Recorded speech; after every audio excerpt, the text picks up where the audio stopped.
Hi all, ഇന്ന് നമ്മൾ ഉണ്ടാക്കാൻ പോണത് പടുകൂട്ടാനാണ്.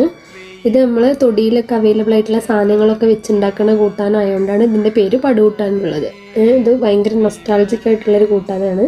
നമ്മൾ പണ്ട് ഉമ്മാൻ്റെ വീട്ടിലൊക്കെ വിരുന്ന് പോകുമ്പോൾ അവിടെ അടുത്തൊരു പുഴ ഉണ്ടായിരുന്നു. ഉമ്മാൻ്റെ വീടല്ല, ഉമ്മാൻ്റെ കുടി.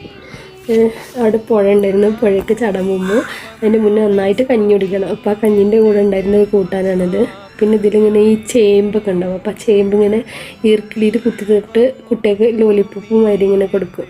അപ്പോൾ അങ്ങനെ ഒത്തിരി നൊസ്റ്റാൾജിക് ആയിട്ടുള്ളൊരു വിഭവമാണ്. നമുക്ക് റെസിപ്പിക്ക് കിടക്കാം. എങ്ങനെയാ വെച്ചാൽ ചേമ്പിൻ്റെ തണ്ട് ചെറുതായി അരിഞ്ഞത് പ്രഷർ കുക്കറിലിട്ട് 2 വിസിലടിക്കുക, ആവശ്യത്തിന് വെള്ളം ഒഴിച്ചിട്ട്. എന്നിട്ട് അത് വെന്തതിന് ശേഷം അതിൻ്റെ മുകളിലേക്ക് കപ്പക്കിഴങ്ങ്, പിന്നെ ചേമ്പ്, പിന്നെ അതുപോലെ തന്നെ പപ്പായ, വാഴപ്പിണ്ടി ഇതൊക്കെ അരിഞ്ഞതിടുക. പിന്നെ കുറച്ച് മഞ്ഞൾപ്പൊടി, ഉപ്പ് ഇതെല്ലാം ഇട്ടതിന് ശേഷം ഒരു 10-20 മിനിറ്റ് സിമ്മിലിട്ട് നന്നായിട്ട് വേവിച്ചെടുക്കുക. അതായത് വെള്ളം കുറച്ച് അധികം ഉണ്ടെങ്കിൽ അത് വറ്റിച്ചെടുക്കണം.